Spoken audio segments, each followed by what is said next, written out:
If you're trying to work your core but you can only feel it in your hip flexors, then this video is for you. And just so that we're all on the same page, hip flexor to me is this, okay? So if you're doing core exercises where you're laying on your back, you're doing leg lifts, scissors, flutter kicks, all those sorts of things, if you only feel it through here in your hip flexors, I mean, it makes sense that you're gonna feel your muscles working there, but if you don't feel like you're getting any benefit from your core, I'm gonna show you 3 exercises where you can take the hip flexor almost completely out of the equation, or at least so that it's not a primary or secondary mover, and you can even put your body in a position that inhibits the hip flexors from firing so that you can really isolate lower abdominal. We're talking about transverse abdominis, all that deep core type of stuff. You may also want to think about doing some hip flexor stretching. Lots of ways to do that. That's another video.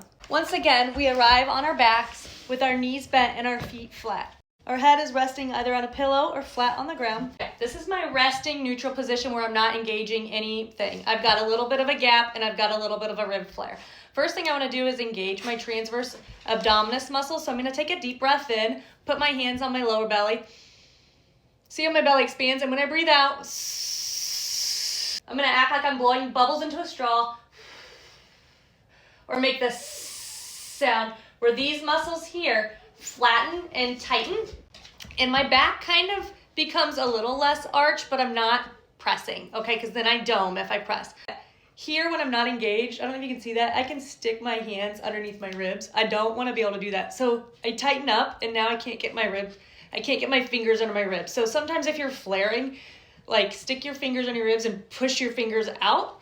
That will also help you engage your transverse abdominis. The goal here is to stay flat this whole time, stay engaged, be able to breathe. So a beginning exercise for a lot of us is just holding this and breathing and not moving our body. We're just holding it and we're breathing for like 5 minutes. If you can hold this and breathe.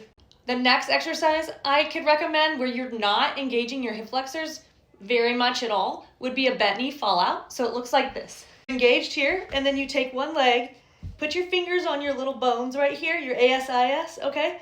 Keep your fingers and then let the leg fall out so that we're not wiggling, we're not moving.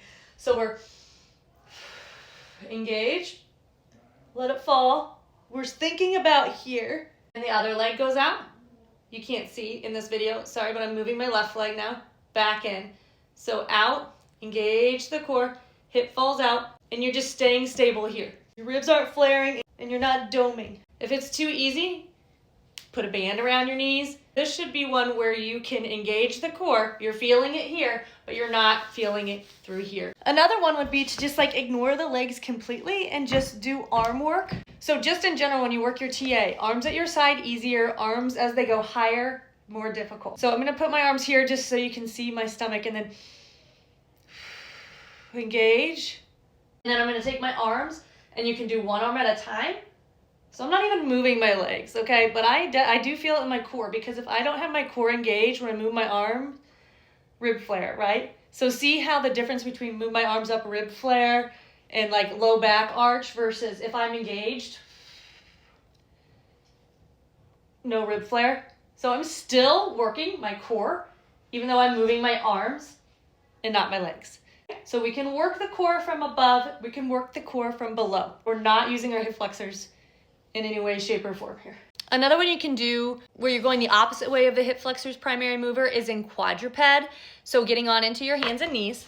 So we're here, and we're not arched like this, and we're not rounded like this. We're somewhere in the middle, neutral spine. Again, so even though I'm on my hands and knees, I'm still gonna breathe in, breathe out, pull the belly in.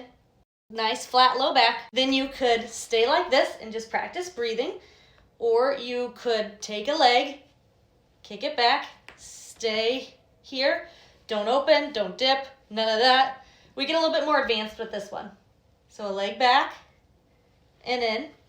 Now we're working our hip extensors, so our hip flexors are inhibited for the most part because we're activating hip extensors when we come out. So hip flexors should not be a limiting factor unless they're really tight. If they're tight, you're gonna get this, and you're not gonna be able to go as far. So you're probably gonna need to stretch your hip flexors if you have trouble with that. Or you can just do arms. So it's kind of similar to what we did laying on our back, but now we're flat spine arms or taps.